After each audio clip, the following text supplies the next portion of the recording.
lá, pessoal, então questão número 2. Questão número 2, a gente tem uma mistura que é composta de óleo, água e sal dissolvido. Então vamos lá, vou colocar aquela quantidade pequenininha de sal para dissolver, a quantidade de água.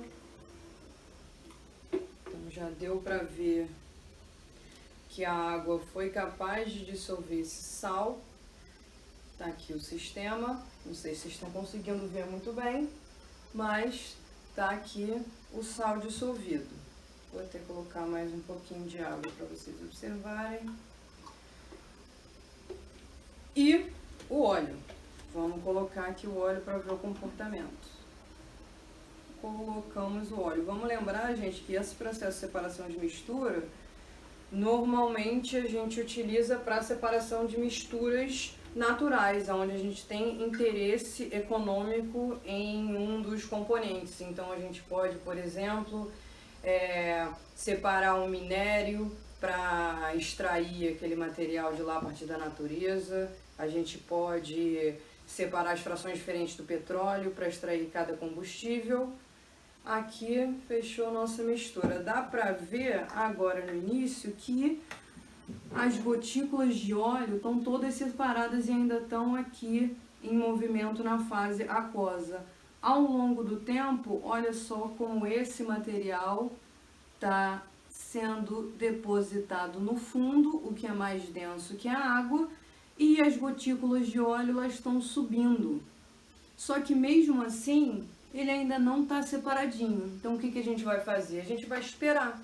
Ao longo do tempo, a ação da gravidade vai atuar de forma mais denso e profundo, o menos denso ficar na superfície. E aí, depois de um tempo, a gente já vai começar a observar que o material vai estar mais organizado, né, dentro das suas duas fases. Só que isso vai depender do tempo e da ação da gravidade por conta da diferença de densidade dos dois componentes da nossa mistura.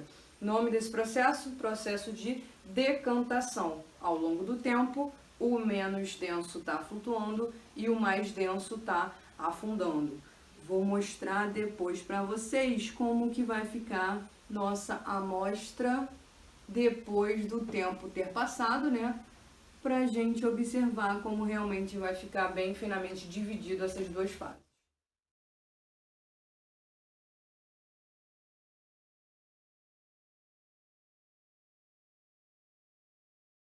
Então, depois do nosso processo de decantação, a gente conseguiu separar a fração oleosa, estou separando aqui a nossa fração oleosa, e vai ficar remanescente aquele material aquoso.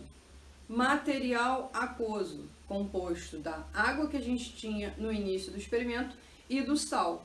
Como a gente vai ter agora um material, vou tirar um pouquinho desse excesso oleoso, um material homogêneo, né, uma mistura homogênea, misturas homogêneas para a gente separar esse processo aqui, a gente pode usar o processo de evaporação ou o processo de destilação. Como no fluxograma do exercício a gente tem recolhido as duas frações da mistura, então a gente também consegue recuperar a água além do sal, esse processo vai ser um processo de destilação. Infelizmente não tenho como aplicar uma destilação aqui, não tenho um sistema de destilação em casa, né, que absurdo, mas a gente sabe que o processo que consegue separar esses dois componentes é o processo de destilação.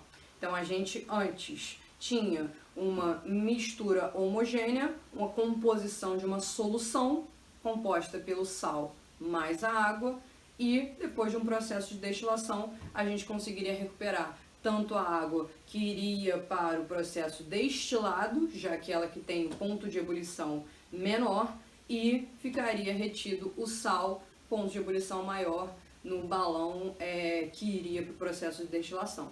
Fechado?